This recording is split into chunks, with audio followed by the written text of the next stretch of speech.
Rise up!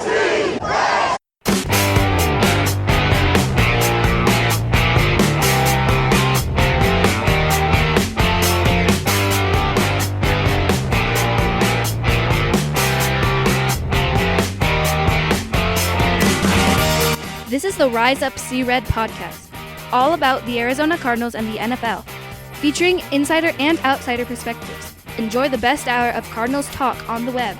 Now here are your hosts, Jess Root and Seth Cox.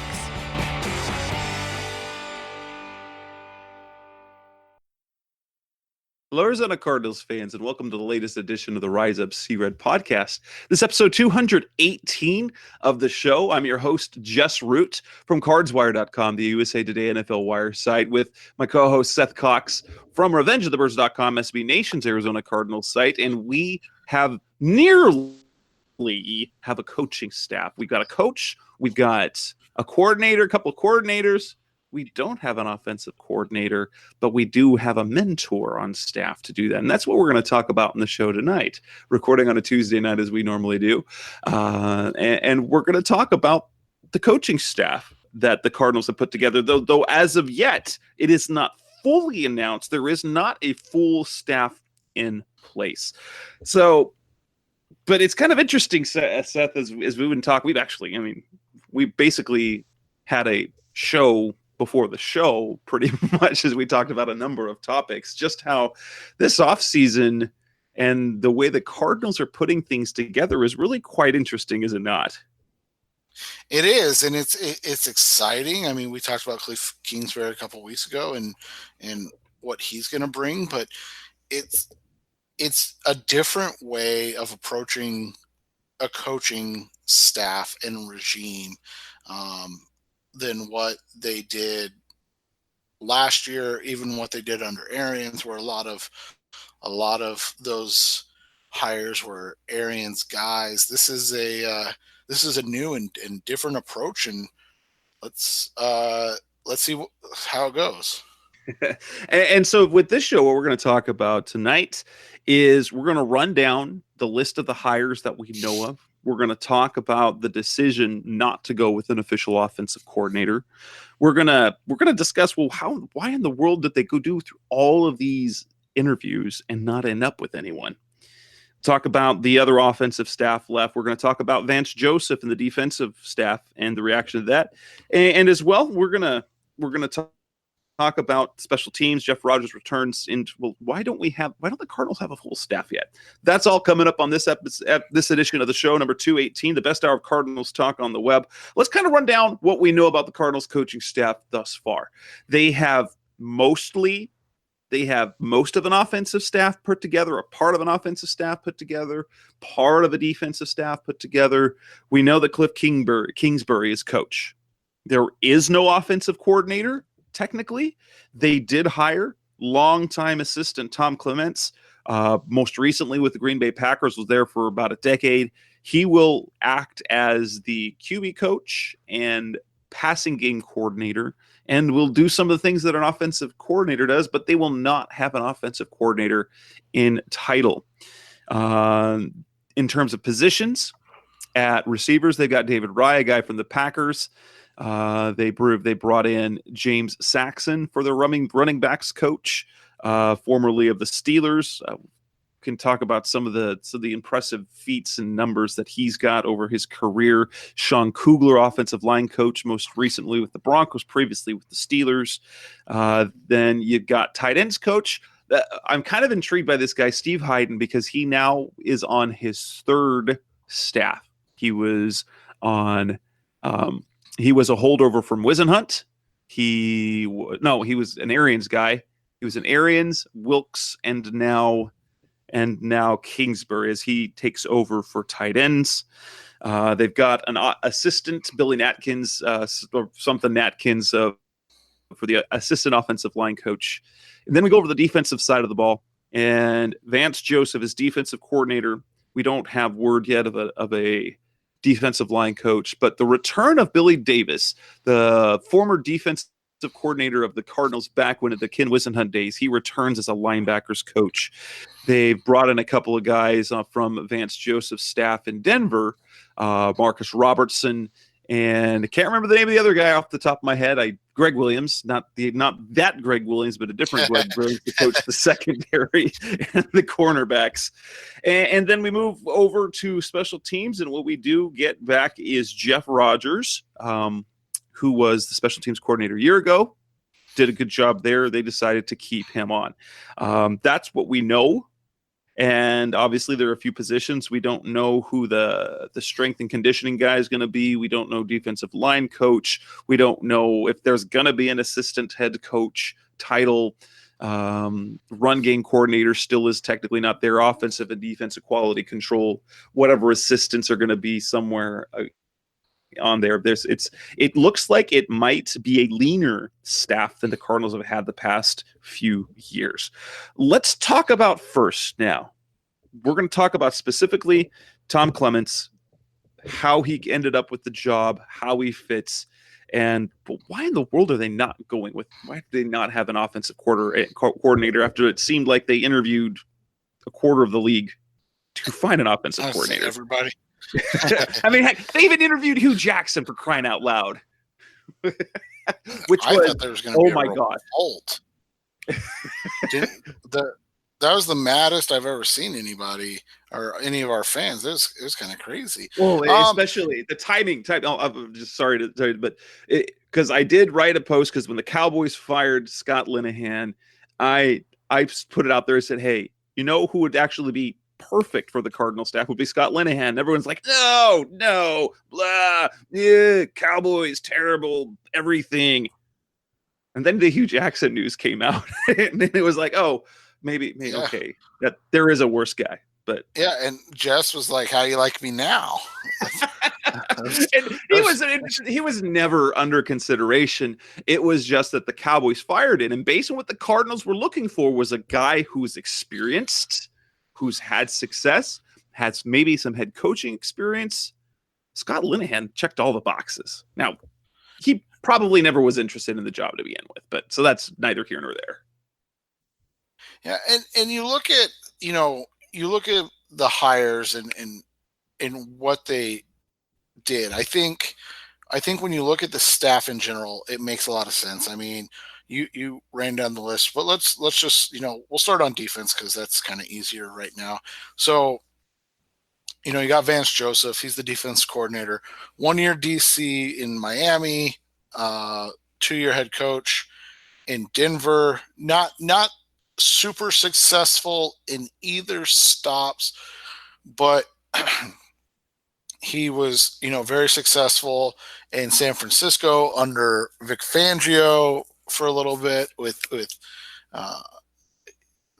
under Mike Singletary for a little bit. And then he was in Houston with Romeo Crennel and Wade Phillips for a little bit. And then he was in Cincy. And as much as people don't like Marvin Lewis, they did a nice job there under Mike Zimmer. So when you look at the names that he's coached under, Mike Nolan, Mike Singletary, Romeo Crennel and all these guys, those are good names, right? Like, so he's got some chops on him from a who he's coached under standpoint. The thing is, and what makes sense the most, I would say, with this is that they hired a guy in Vance Joseph who is a defensive coordinator, and a guy with a background as a head coach, obviously, that can kind of run the defensive side of the ball and be the guy that handles the defensive portions of that. But he can also be kind of a sounding board for Kliff Kingsbury and a guy that will take the pressure off of Kliff on the defensive side of the ball. You and I talked about a little bit before the show.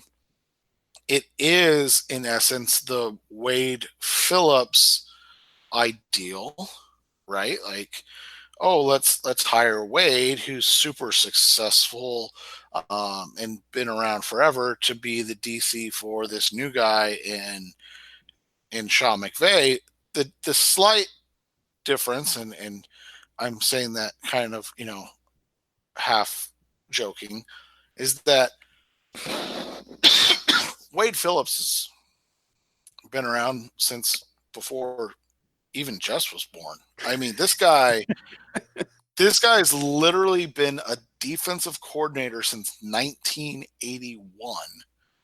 He's been a head coach or defensive coordinator for the last 38 years. So Vance Joseph is 46.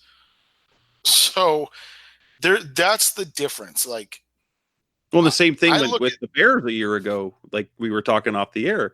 If you kind of look at it, it looks like the Cardinals are trying to mimic the Rams and the Bears. The difference being Vic Fangio is like Wade Phillips.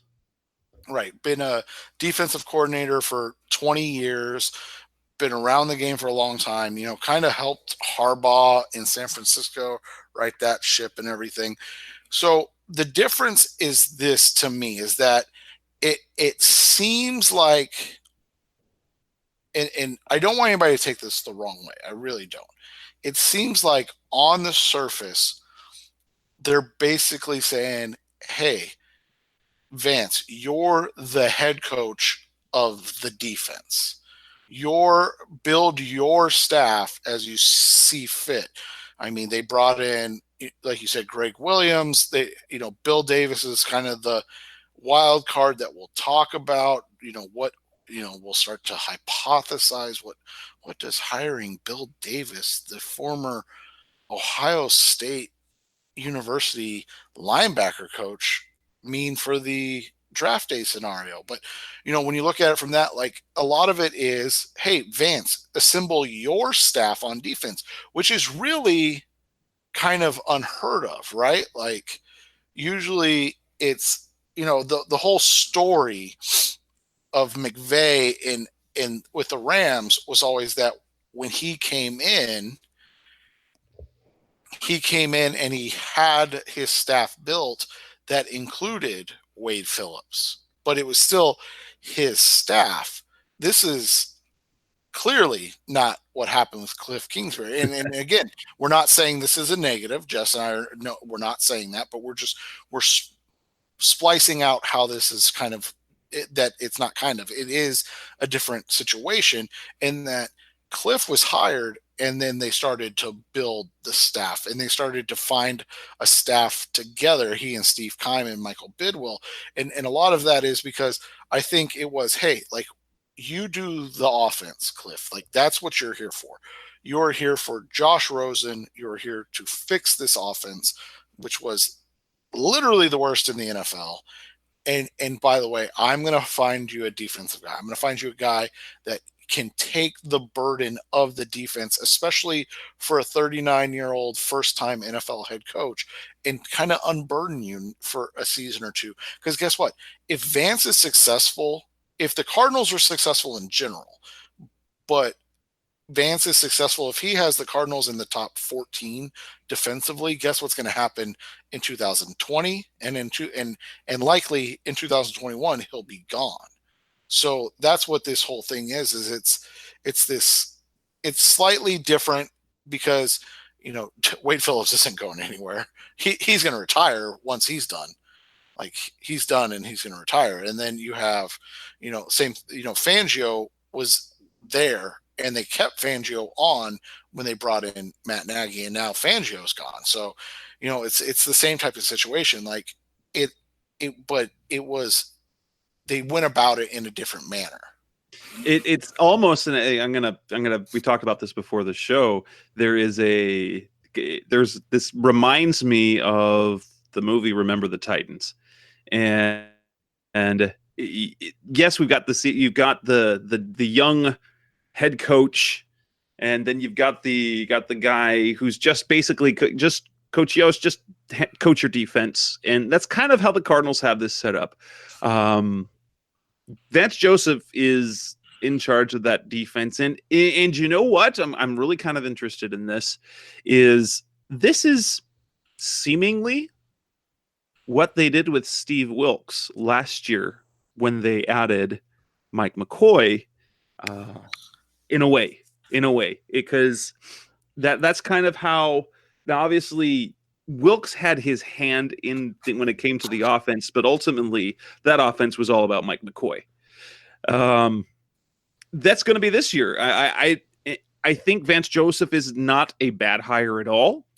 No, I'm okay with that. Especially the Cardinals really limited them. Let's be honest. The Cardinals really backed themselves into a corner when they made it very clear they're going to a 3-4 defense, because clearly they had success with it under Bruce Arians. Therefore, we must be a 3-4 team no matter what. So we were good as a 3-4 team. Last year, we were bad as a 4-3 team. So clearly the reason why we were bad is because we weren't 3-4. And so they really did paint themselves into a corner, because, it's going to be, you're going to run across defensive coordinators. Guys are either 4-3 or 3-4. You rarely come across a coach who is truly hybrid. We saw Mike Nolan as a name that came up. Mike Nolan, really his only year that he was bad as a defensive coordinator happened to be the one year in Atlanta when he stuck to the 4-3 personnel that they had. They were bad. He's a 3-4 coach. They played a 4-3. He was flexible, and they were bad, and he was fired. So, and then you had Todd Bowles. Todd Bowles was gone, because once BA joined the coaching ranks again, you knew that Bowles was going there. Vic Fangio became a head coach, which means Chuck Pagano then he was the name that kept coming up for the Cardinals as a good DC possibility. He ends up and goes and takes the Bears job. There aren't, I mean, what were they going to go get Rex Ryan? Right. Well, and that was just, I mean, you and I talked about this. This is off the air, but this is, I mean, let's be honest. This was a hard sell. I mean, this is hey, we're taking a risk here. Do you want to come on board and stake your name to this, or not? And I think for a guy like Pagano, if you just look at the two situations, a team that finished third in the NFC or the team with the first pick, who are you going to pick? I mean, who do you take in that case? So I mean, like you said, their options were semi-limited, and I think that they took the guy that fit what they needed, and what they needed was experience. And while Joseph's experience is not as vast as the names that we had heard of the Paganos and the Mike Nolans and the Todd Bowles, he still has experience as a DC, and he has experience as a head coach. Those are important things. So, in the end, when the staff is assembled and they get the defensive line coach and they get the the defensive quality control coach and whatever other positions they have to hire, it'll look, I think, a lot like a Vance Joseph head coaching staff or team, as opposed to Vance Joseph, the defensive coordinator team, which, again, I don't think that's a problem. I really don't, because I think to get a name like Vance, to get a guy like Vance who has been in the league and is a hotter commodity. I mean, heck, so you and I were talking about off the air. Steve Wilkes got a job. I mean, yes, he did. He got a defensive coordinator job right away. I mean, he didn't even have to wait. So with a team that is expected to be good next year in the Cleveland Browns. Right. And so when you look at it from this, I mean, Vance Joseph was going to get a job somewhere. He was going to be a name for someone, maybe Cincinnati, maybe, well, obviously not go. Well, I mean, he could have gone back to Miami. So, but the other thing we knew was this: Matt Rule turned down the Jets job because he was being dictated who his staff was going to be. I think I said on the show, but I could be wrong. But I was told that part of the reason that Kingsbury chose Arizona maybe over New York was because of similar situations, and it wasn't this idea of like, oh, I don't want to say, but I mean, Greg Williams was the defensive coordinator in New York the minute he was not the head coach in Cleveland, right? Like that was a done deal. And so that would have been disastrous for a new guy like Kingsbury. Right. And so that was the whole thing. Rule and Kingsbury were looking at like, I don't know if that's how I wanted, do things in my first go at this level. So, and then when you look at the offensive side, I think Kugler and what's his name again? Natkin. I think that those guys have more to do with it than what, or that Kingsbury has more to do with it than what people really know. So let's hold off on the offense, but let's get back a little bit of the defense, talking about the staff. Billy Davis, we both talked about this. So we got the Vance Joseph in place. Hopefully he does Vance Joseph and gets this defense back to respectability, something the Cardinals fans are used to at this point. Billy Davis is an interesting hire because he's a guy who got fired before. He was the defensive coordinator for the Cardinals under Ken Wisenhunt. But what's interesting is the connection that he has from college, because he comes straight out of Ohio State as a linebackers coach there. Doesn't that sort of signal, because the Cardinals have the number one pick in the draft, the number one guy on a few draft boards right now is defensive end Nick Bosa out of Ohio State. What does this tell you? I see one of two things moving forward, but what do you think this signals with the Cardinals landing Davis back on the staff? I think it's twofold. Is that they, one, are obviously looking for as much insight as they can into Nick Bosa, the mind, what makes Nick Bosa the person tick, before they make that call on draft day. The other thing is, when you look at it, is that Ohio State's going to have a number of players, not just Bosa, drafted in this draft, a number of players drafted in the top 100. And so Davis will have some insight into a lot of potential Arizona Cardinals draft picks if that's a way they want to go.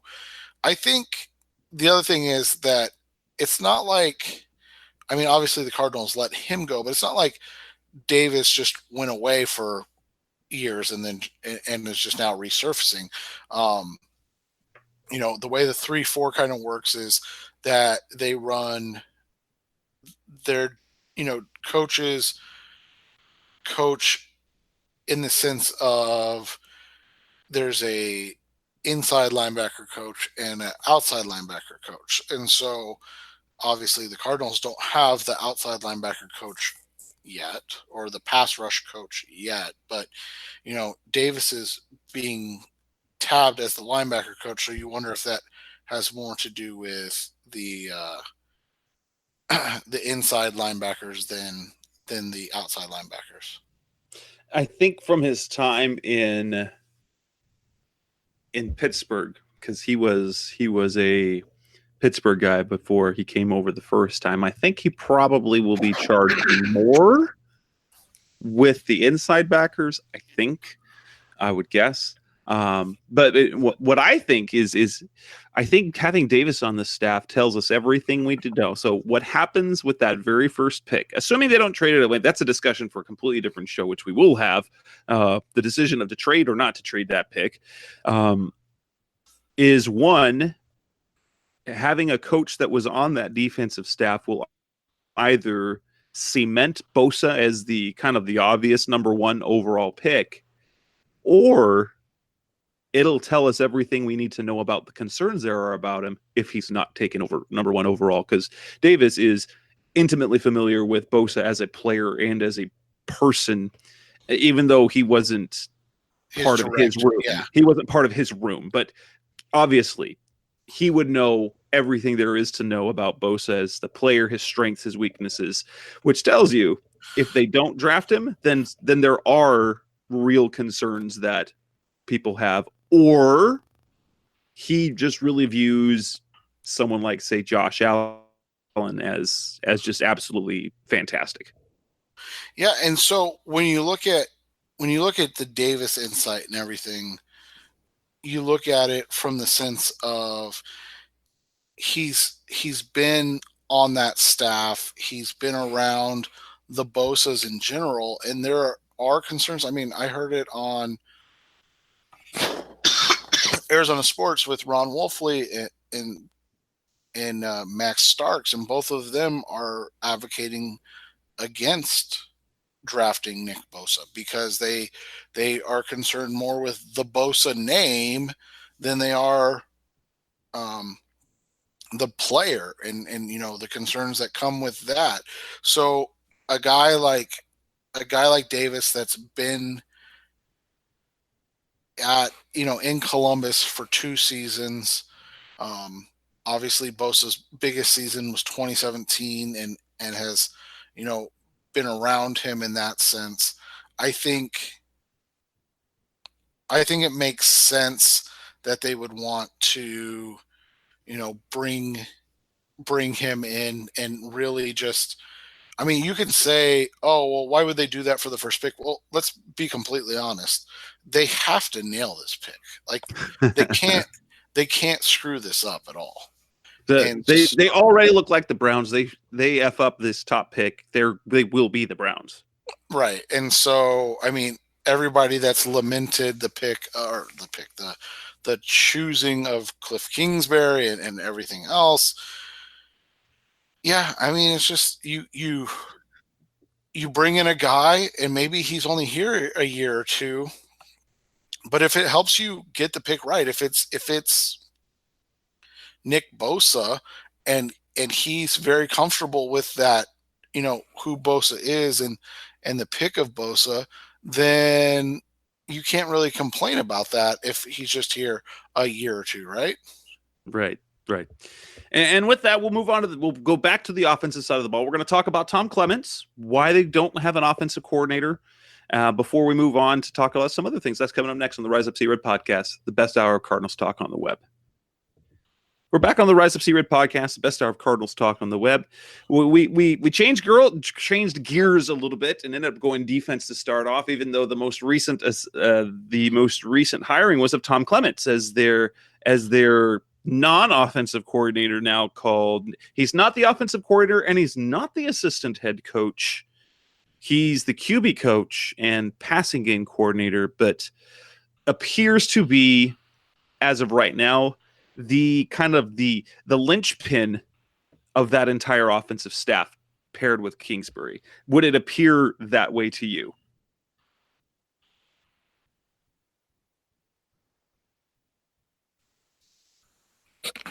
Can you say that last part again, Just? You cut out a little bit. So it appears that with the hiring of Clements as their passing game coordinator, he is kind of the important coaching hire. He's the linchpin of that entire offensive staff for Kingsbury, even though he doesn't have the two, which would be, to me, the two most important titles of either assistant head coach or offensive coordinator.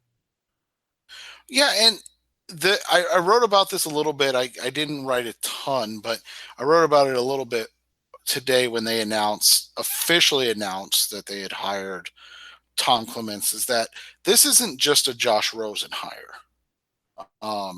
While Kingsbury can be identified and looked at as a Josh Rosen hire, this is not just a Josh Rosen hire. When you look at it from this sense, this is a Josh Rosen and Kliff Kingsbury hire. This is is a sounding board for Kingsbury. This is a guy that has been there and done that, and done it a lot in the NFL.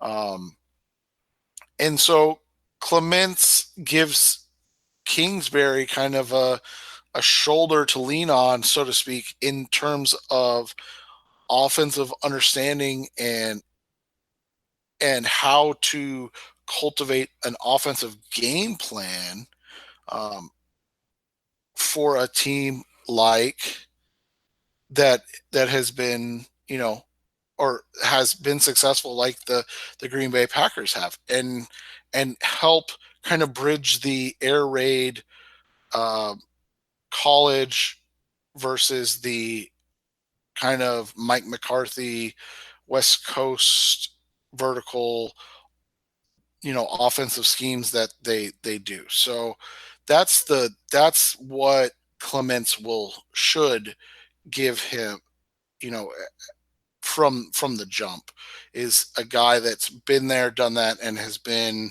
very successful. He was, you know, I I don't know the ins and outs of the Green Bay anatomy coaching wise under McCarthy, like who was actually calling the plays and things of that nature. Clements was for a little bit till McCarthy got bored and wanted to call plays again.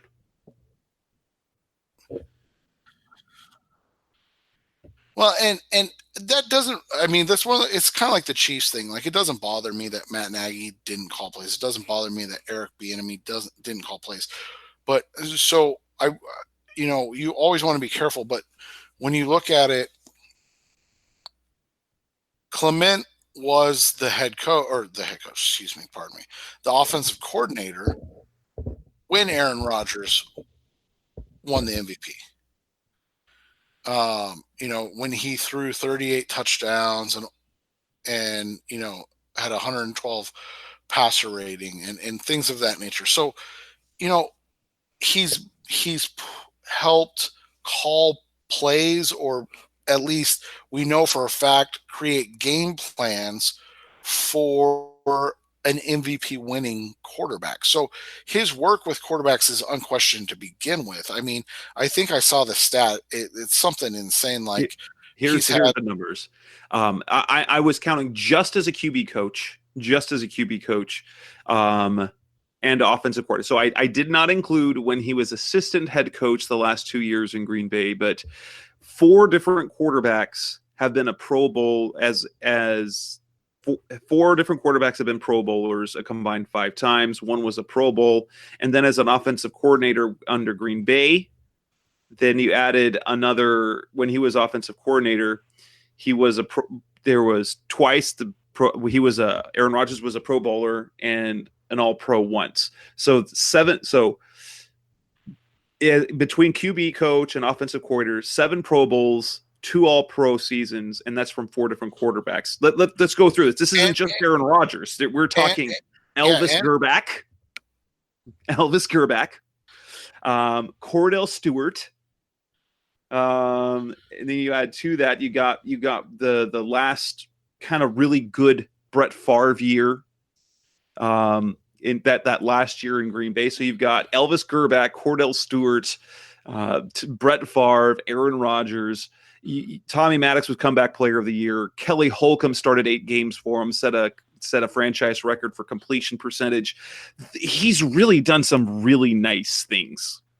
Yeah, and the ones that impress you, and so let's boo me on Twitter as much as you want, but the things that he's done with guys like Elvis Grbac, Cordell Stewart, Tommy Maddox, Kelly Holcomb, those, in my opinion, matter more than what he did with Brett Favre and Aaron Rodgers, because Favre and Rodgers have abilities that the other 4 just don't have, right? like those guys were good before and after. Now, like Jess said, and I think this was even said, that Brett Favre had his best statistical season under Clements' tutelage when he was the quarterback coach. Obviously, like I said, Aaron Rodgers had his MVP season when Clements was the offense coordinator. So if somebody's going to get something out of Rosen, it could be Tom Clements, because he's had success with guys that are more journeyman and backup types. I mean, just read it off. I mean, Cordell Stewart, Elvis Gerback, Kelly Holcomb, Tommy Maddox, all winning NFL awards. That's stupid, right? Those aren't good quarterbacks. And so if he's taking great quarterbacks and raising their level of play to the best of their career, and then he's taking journeyman kind of veteran backup guys and raising their level of play to Pro Bowl level of play. Okay, so this is a guy that if Rosen's going to be, a journeyman, he can at least pull him up. If Rosen's going to be good, he can maybe pull him up even more. If Rosen's going to be great, he can pull him up even more. That's the way I look at the Clements hire, is that, you're not looking at a guy this isn't, and I'm not trying to take a pot shot. This isn't BA, who's had first overall picks and then thrived, right? This is a guy that's taken chicken crap and made chicken salad. yeah, it really is.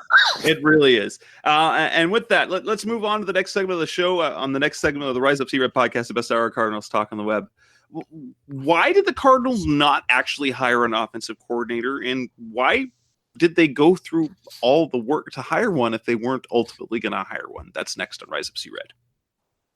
We're back on the Rise Up C Red podcast. So they got Clements as their guy, but now after they interviewed, it seemed like everyone. So first was Jake Spavital, Texas State guy connected to Kliff Kingsbury. Then it was Ben McAdoo. Then it was John DeFilippo. Then it was Steve Sarkisian. Then it was whoever else. And then they talked to Clements, and they talked to Hugh Jackson. And in the end, after all those, and they were all reported as interviews for the offensive coordinator vacancy, they don't hire an offensive coordinator. Why in the world would they not do that? Will it work? And why was it so hard why did they go through all of that process if they ultimately weren't going to hire one? Well, I think this is a twofold idea. One, we talked about Vance Joseph, right? And like what you sold Vance Joseph. Hey, you're the head coach on the defensive side of the ball. We're going to give you X, Y, and Z. We're going to do X, Y, and Z for you. We're going to get you this, that, and the other, right? So all of that. Guess what was not said for the offensive coordinator position? All of that. Like, hey, guess what, buddy? You're going to come in. You're going to help Kliff get the game plans together. You're going to help Kliff, on game day, being a spotter, saying, hey, this looks like it's open, that looks like it's open, this isn't working, yada, yada, yada. You know what you won't be doing? Calling plays. So right away, a guy like, John DeFilippo, you look at it and you go, okay, you can work in Arizona under Kliff Kingsbury, or you can go to Jacksonville and call plays. Well, this isn't a what's a better job situation. This is what gives me a chance to advance my career more realistically. And there's not really a choice there, right? Like, it's Jacksonville. You're going to call plays. If you're successful in Jacksonville as the offense coordinator, guess who's going to be getting a job in 2020? It's going to be John DeFilippo. When you look at it from Steve Sarkisian, the reports are out, kind of conflicting. I can tell you what I heard was similar to what the national reports were, and that was that the Cardinals offered Steve Sarkisian the job, and he decided that going back to Alabama and calling plays for what will probably be another 2 or 3 national championships made sense for him. And again, like, it's hard. It's hard for me, at least, to look at that and go, "Oh, that was a bad decision," or the card. Why wouldn't he want an NFL OC job? Well, it's an OC job in name only, and it's a glorified. It would have been a glorified quarterbacks coach, right. And this is the other reality of the situation, and something that we have to, through the lens of everything, we have to understand. This is the Arizona Cardinals, the team with the first pick in the 2019 NFL draft, a team that set historic lows for offensive output and efficiency in 2018, and that is basically giving the offensive keys to the kingdom to Kliff Kingsbury. So, again, what offensive coordinator that has some establishment is going to come in and say, "Oh yeah, I want that job. Oh yeah, I'd be happy to defer to a college head coach."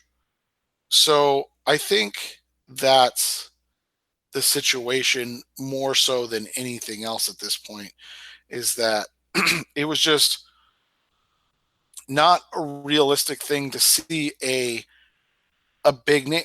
And again, let's be honest, like, who was Matt LaFleur on Sean McVay's staff?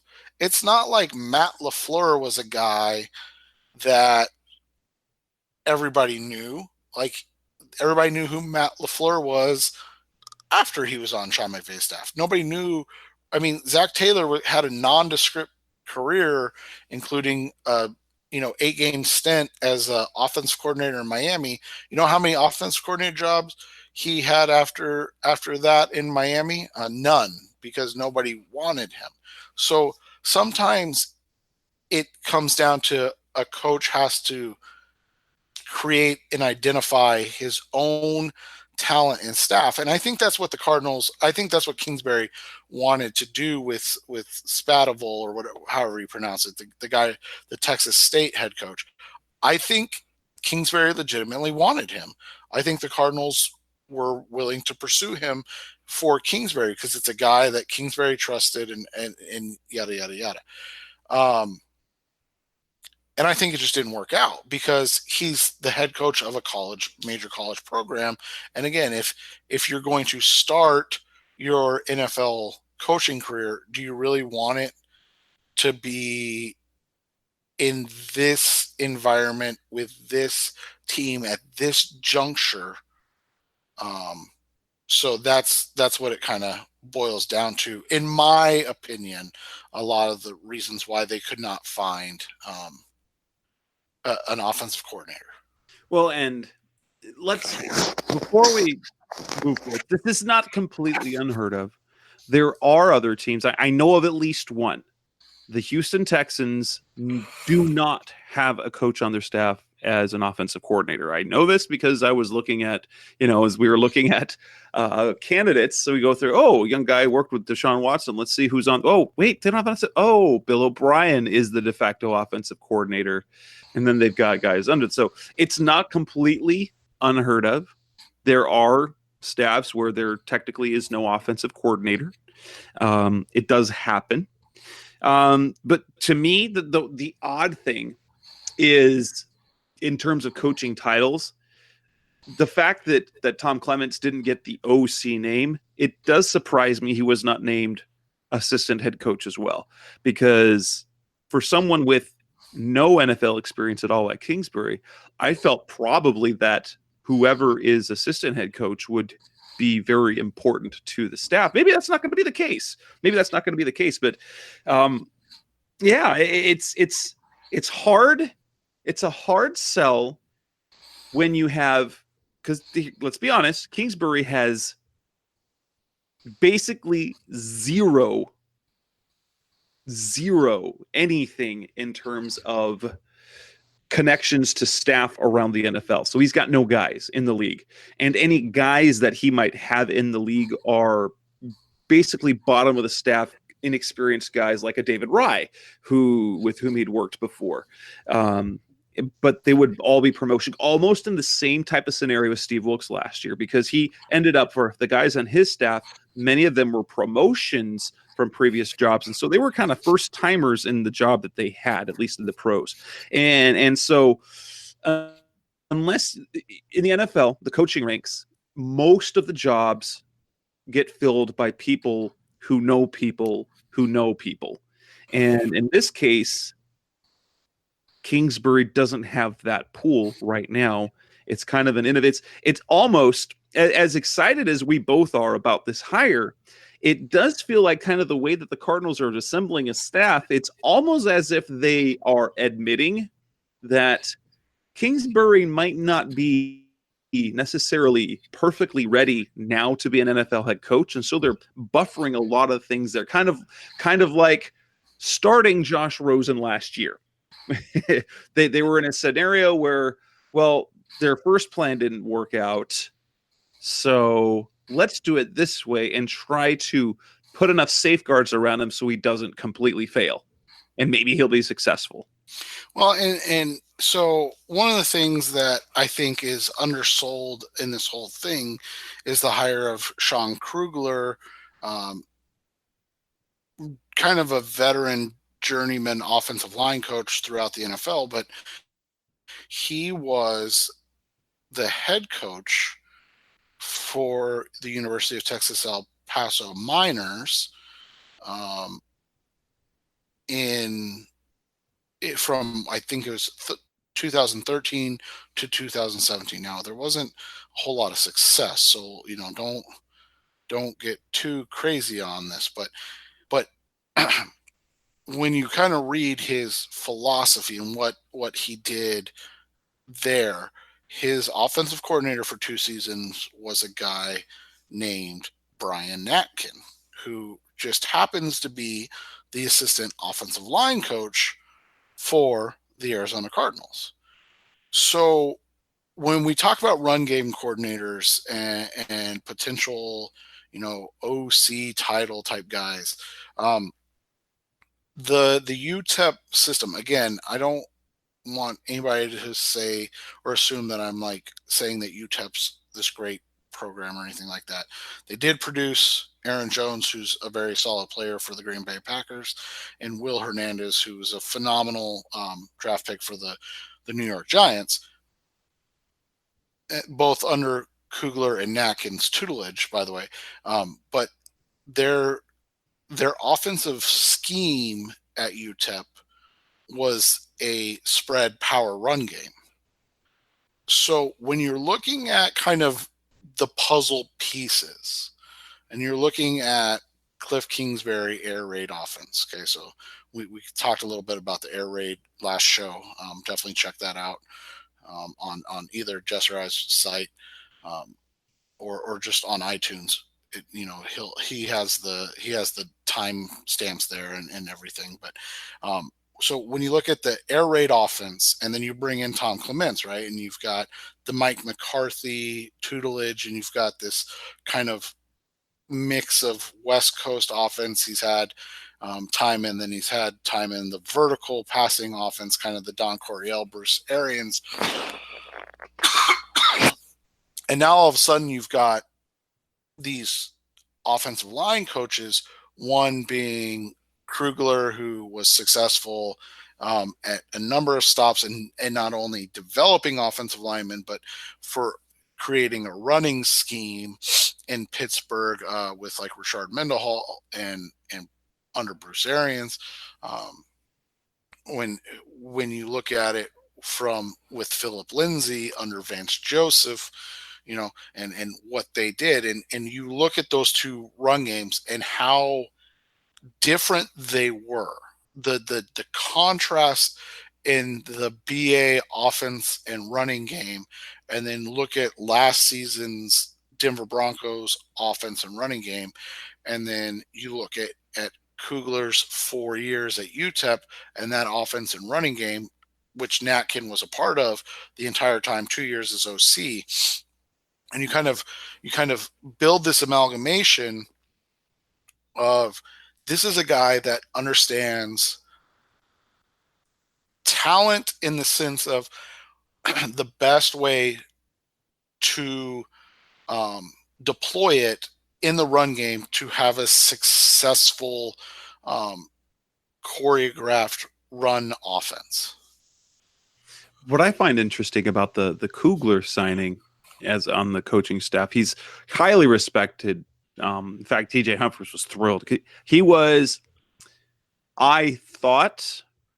I thought that had Arians not retired, he spent some time around the team in 2017, the second half of the year. I was told by this by a couple of people, and it's since come out. It looked like either had Bruce Arians still not retired, it looked like Larry Zierlein, their offensive line coach, was in any case, and that Kugler was very likely going to be their guy to target for 2018 if it had been Arians staying on. Obviously, they went with Ray Brown under Steve Wilkes, and that didn't happen. But what's kind of interesting is kind of the amalgamation that we're going to have between philosophies, because from what I understand, and correct me if I'm wrong, kind of like the Texas Tech, Texas A&M offensive linemen have been more of your longer athletic, while Kugler is of the traditional big, strong. Are we going to see perhaps where we might see a little bit of perhaps I know we're not going to see any disagreement, but it'll be kind of interesting to see what direction they go with their free agent signings and with the guys that they end up drafting, because just a season ago when they got Corey Cunningham, Mason Cole, Corey Cunningham seemed to be very much the Ray Brown type. Will a guy like Corey Cunningham, like he's a massive individual, but he's more the athletic part.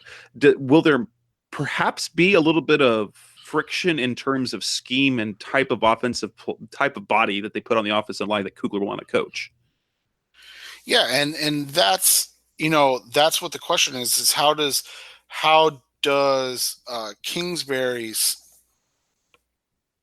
Kingsbury's scheme and what he wants to do offensively mesh with what Kugler does? And I think the fact that Kugler's been successful in a number of different schemes is a big deal, because you look at just the variance from Pittsburgh to UTEP to Denver last year. Those were, that's almost spans a decade, and you look at how those teams' offenses looked. Obviously we know when he was in Pittsburgh, it was a lot of high formation, it was a lot of single back stuff, it was a lot of two tight end stuff. Go to UTEP and they're running out of the spread, but they're running power concepts out of the spread.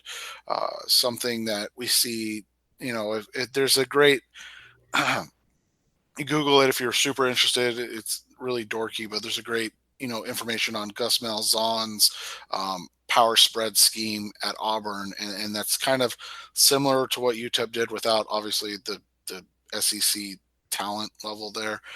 So when you look at those type of things, and then you go to Denver last year and what they were doing, you look at it, he's shown flexibility, and so I don't know if it'll be up to Kugler to say, hey, like, these are the type of guys I want to mold, or it'll be Kugler to say, like, look, you can pick whoever you want, but make sure that they're all of the same skill set. Like, don't give me Andre Smith and then Justin Pugh, right? like don't give me guys that succeed in different ways. Like, Pugh has long been better in pass protection than in the run game, and then Andre Smith probably would struggle to block Jess and I in pass protection.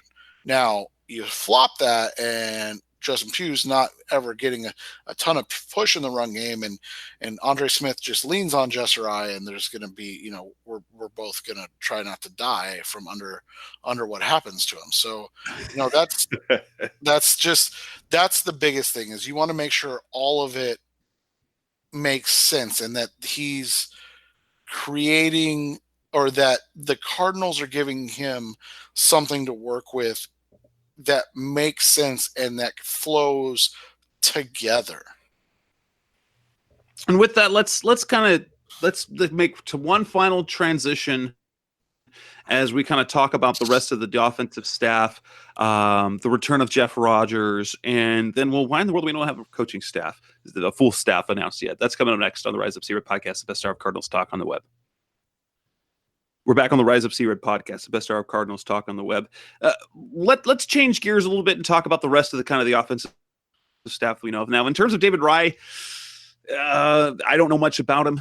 If I understand, this is kind of a promotion now for him. But the guy that I'm really intrigued about is James Saxon, their running backs coach that they landed. This should make David Johnson very excited. Ultimately, it was interesting because there were a couple of names that were floating around. Stump Mitchell was reported to be in the mix for the running backs job, did not take it, ended up going up elsewhere, going up with Freddie Kitchens up in Cleveland.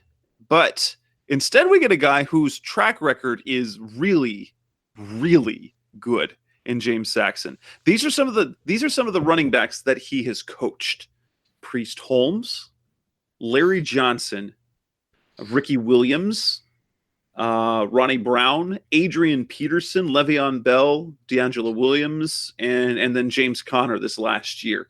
And I put together a piece a little while ago, right after the hiring was announced. Actually, it was not but when it was announced, but rather when it was reported, putting together the numbers that his running backs had put up. And he has some of the kind of the iconic running back performances. You've got the 3-year run of Priest Holmes at the early 2000s, 1,500, 1,600, 1,400. Then you've got the two 1,700-yard pluses of Larry Johnson with the Chiefs. You had the Ronnie Brown and Ricky Williams combining for 1,500 yards. Ricky Williams, right? Oh, then the next year they combined for 1,700 yards. You have Adrian Peterson's 2,000-yard season.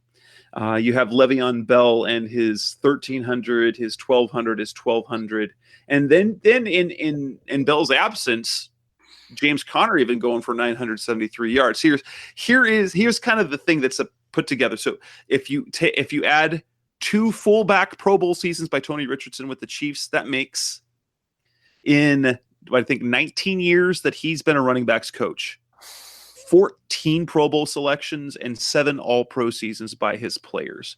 And some of the performances have been the best at the position. And here's this: his leading rusher has averaged nearly 1,200 yards a season. That's on average over 19 years, which just that average would rank as the 7th best single season mark in Cardinals history. These are impressive numbers. These are things that should get you excited. And when you combine his success, so having a guy like David Johnson work with him should work wonders. In addition to, let's meld that with the offensive philosophy of Kliff Kingsbury, where he has gotten some big running back seasons as well. Yeah, and that's the thing is, you have guys. That's what has impressed me with the build of this staff, is that it's guys that have been successful in a lot of different ways and in schemes. And so basically what it does is it creates competition. It creates guys pushing each other to implement their schemes. Now, obviously that can backfire if people think that their way is the right way, but what it does is, Saxon has been successful, as just read off, basically for the last 20 years, and those are all differing schemes, differing personnel, differing back types.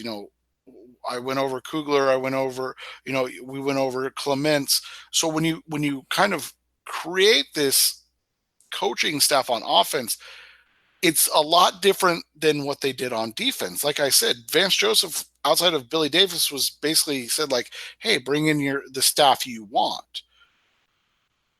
Offensively, outside of Spatival or whatever the guy's name was at Texas State, you didn't hear much of Kingsbury guys outside of the wide receiver coach. But you didn't hear much of Kingsbury guys in terms of, oh, well, they're going to bring in this guy or this guy. What they're doing is they're bringing in guys that have been successful in different situations in the NFL. This is basically saying, like, look, in the end, Kliff is the guy that's going to run the offense, but we're going to surround him with coaches who have been successful in a variety of ways and in a variety of systems to be sounding boards, to be voices in the room every week in and week out when you're creating game plans. On the other guy that we haven't talked about yet is Jeff Rogers, the one coordinator to return. Jeff Rogers comes back as special teams coordinator. The Cardinals basically have their core special teams guys in place. Andy Lee returns. He's got 2 years left on his deal. Aaron Brewer's got 2 years left on his deal. They've got Zane Gonzalez under contract at kicker. Whether that's their answer, we'll have to wait and see. But Rodgers did do some good things with special teams. There were obviously not everything was great. The kicking game was not great. They still did not get great production in the return game, but their coverage was much better. And if you want to look at some of the numbers, just let's look at Zeke Turner. Now, again, this is the numbers that are based on the coach's film review. I think what the NFL stat is that Zeke Turner, undrafted rookie out of Washington, that he was tied for the league lead in special teams solo tackles with 13. This number is crazy. The Cardinals credited him with a total of 22 special teams tackles, 16 of which were solo tackles. And they had 6 players with at least 8 special teams tackles this past year. Coverage was obviously much better. And this includes, so this was from 3 rookies as well. So they got Zeke Turner with 22, they got Chase Edmonds with 9, and Dennis Gardick, another solid undrafted pickup, with 8 special teams tackles, as well as Derek Coleman at fullback with 8, Joe Walker, a linebacker they picked up during the season with another 8, and Rudy Ford with 8 as well. You had to like what they did. There was no reason to change over, and if Rodgers was under contract still, which he probably was, it was very wise of Kingsbury to say, hey, there's nothing wrong with this unit. Let's keep it that way, in addition to the part where I'm sure that was highly suggested by Steve Keim, and especially with the amount of coaches the Cardinals are paying this year who aren't on their staff. Yeah, and you know, out of all the bad from 2018, the only real good was the fact that the special teams improved leaps and bounds. So, Amos Jones is now Tampa Bay's problem, right? So no, he's not. Oh, that's right. So, Amos, I came to realize, Amos was not Arians' best guy. That was Keith Armstrong.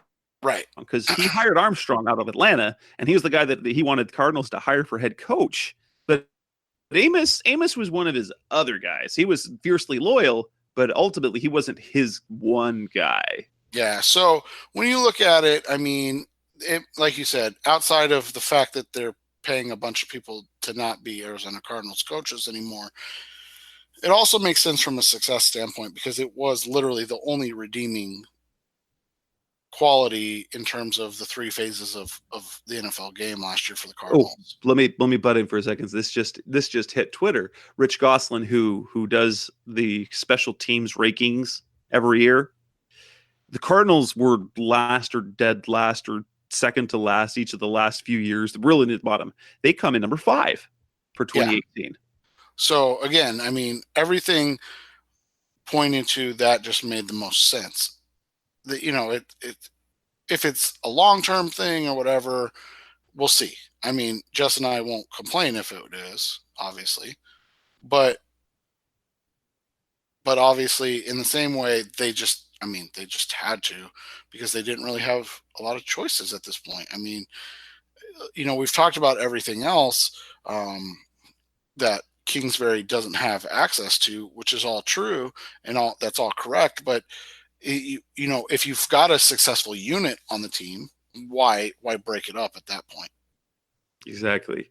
Now, we don't know who his assistant special team. They're almost all staffs have assistant special teams guys, and there's a couple of things still left. And what's kind of interesting is that, at least for now, it appears that this staff might have fewer coaches on it than Wilkes or Arians, and I get the impression that part of that may be in part because of the financial commitment that they made to what was essentially all a brand new staff a year ago, and that they will be paying for at least another year. Here are the positions that we know are not filled.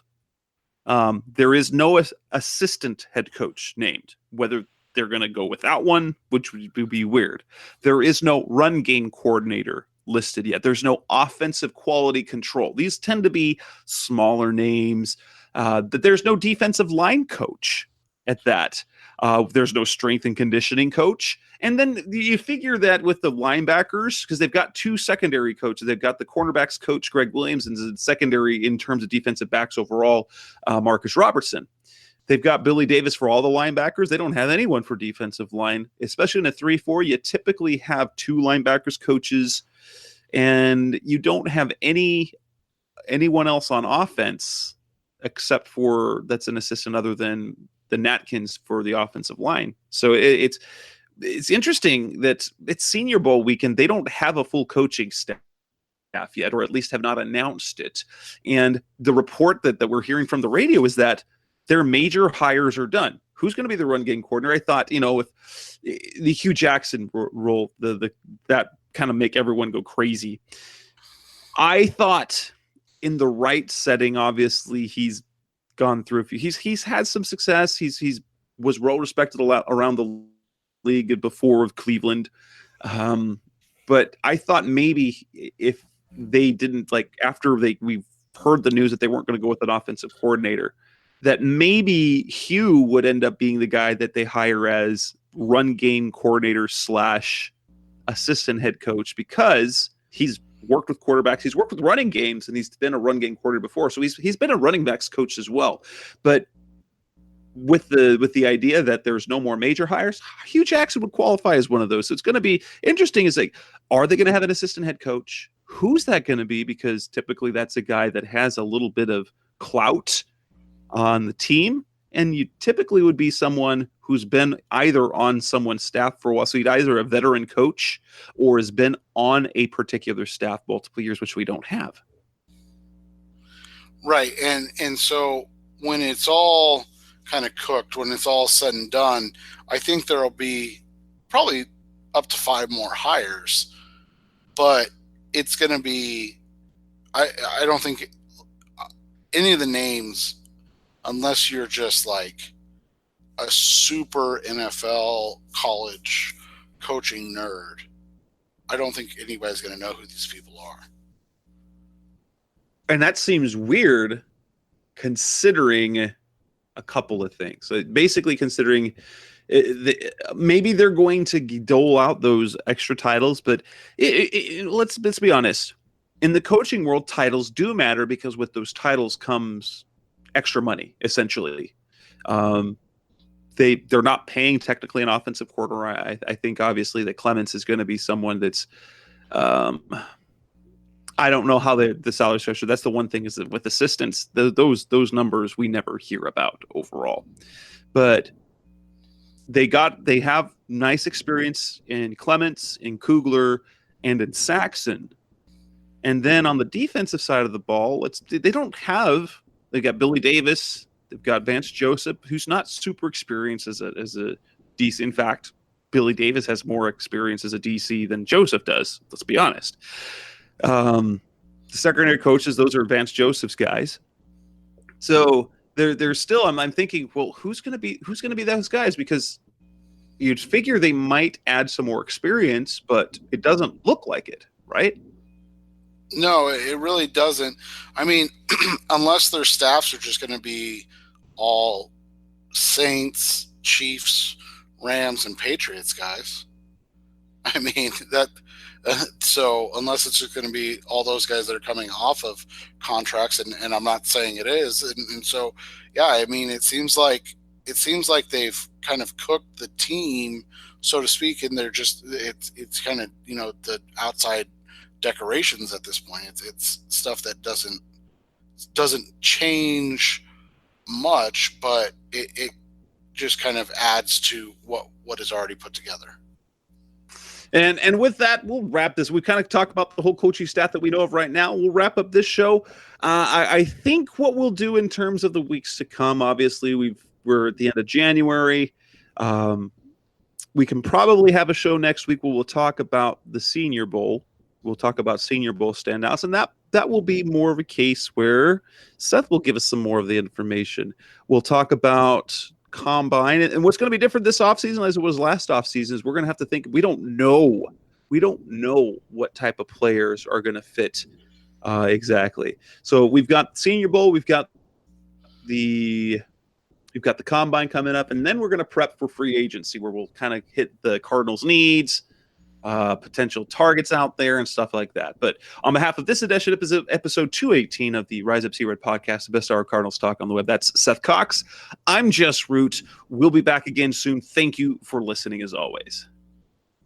Thanks for listening to the latest edition of the Rise Up See Red podcast. Listen to previous episodes and subscribe to the show on Apple Podcasts, Stitcher Radio, Audioboom, or many other podcast platforms so shows are delivered directly to your mobile device. Please give the show a 5-star rating and always support the sponsors who support the show. We'll be back soon for the best hour of Cardinals talk on the web. Rise up, Red Sea, be Red, See Red, and of course, Rise Up, See Red.